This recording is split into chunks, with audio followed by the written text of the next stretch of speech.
when we start date after 1 year, we date for 3 years before we marry, and then he gave his bank account to me. Whoa! Is that why you married him? I think that's one of the reasons.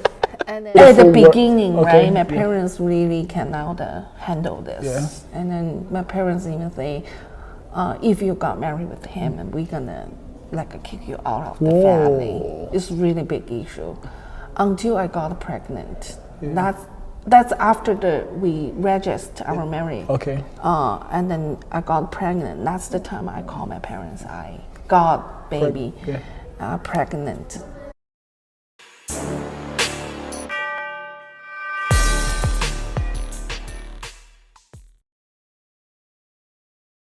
Hello guys, welcome back to my channel. This is Kinasari, the only channel that brings you all the exclusive information about life of foreigners who are living in China. And in today's episode, we're going to talk about what is it like to be married to an African as a Chinese woman. So we're going to have a lot of interesting conversation.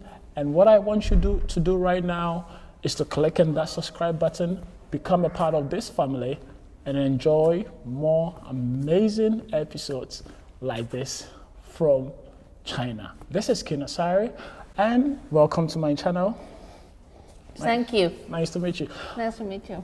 So could you introduce yourself? Could you describe yourself? Who are you? Okay, my English name is Esther, and Chinese name is Ren Yan. And then I'm married with Cameroonian. Our marriage has been like more than 10 years. Wow. Yeah. Wow. Yeah. Wow. I'm not Chinese anymore.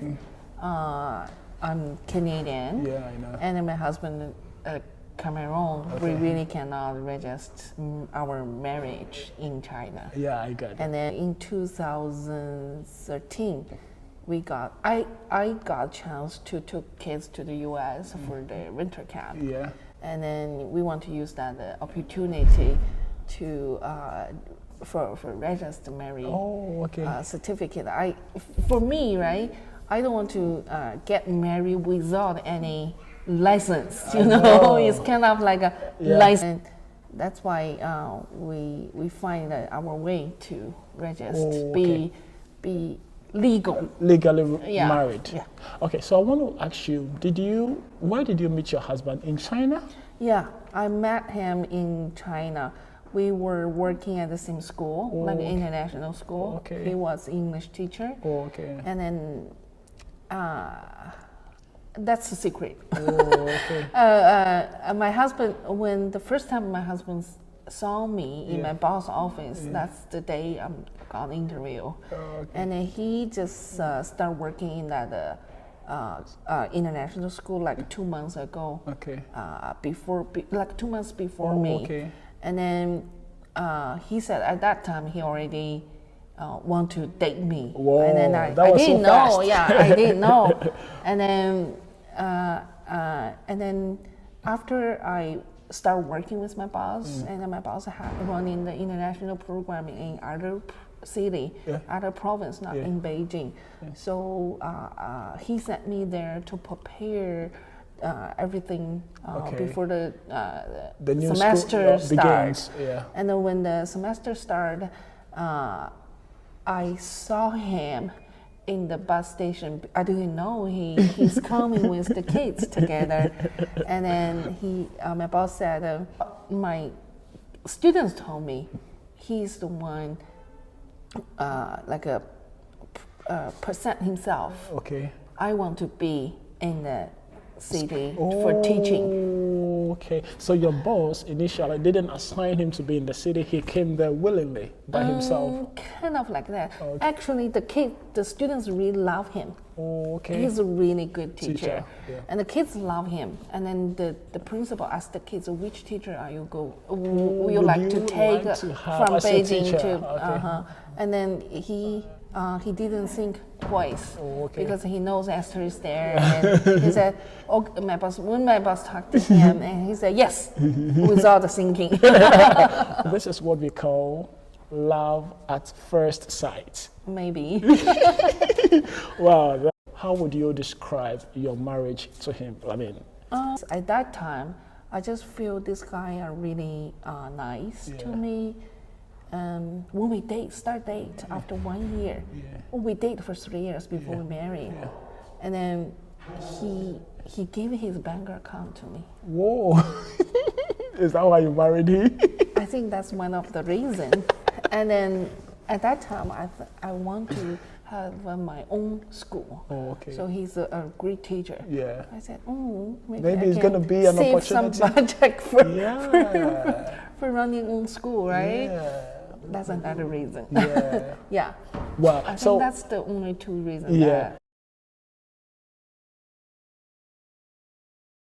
At the beginning, okay. right, my parents really cannot handle this. Yeah. And then my parents even say, if you got married with him, and we're gonna kick you out of the family. It's really big issue.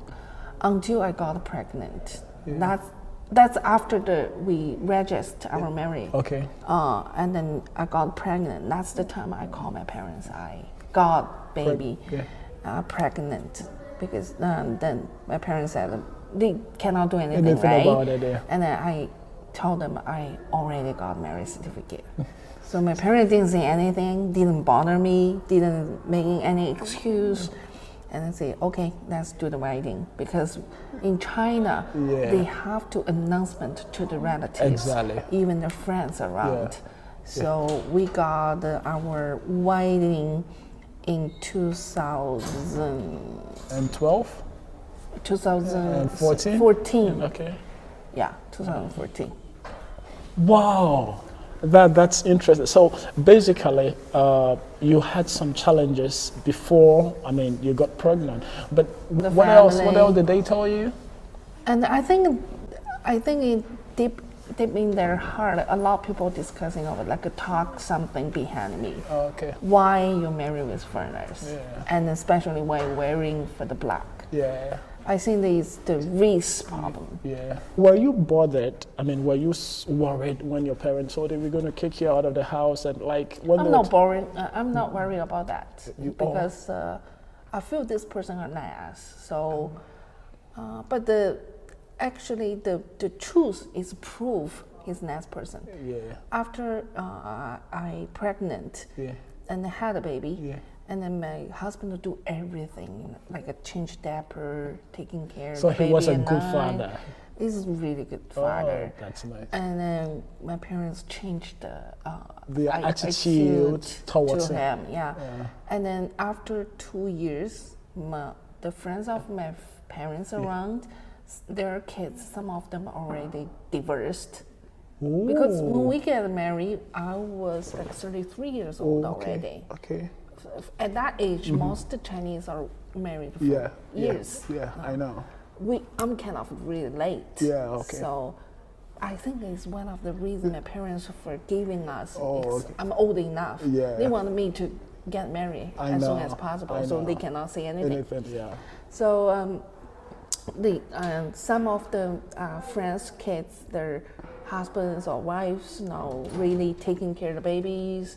They give the baby to parents, but in my small family, we taking care of our baby by ourselves. Oh, okay. We think baby just bring the happy to the grandparents. Yeah. And another reason is my husband really respect the older generation. Oh, okay.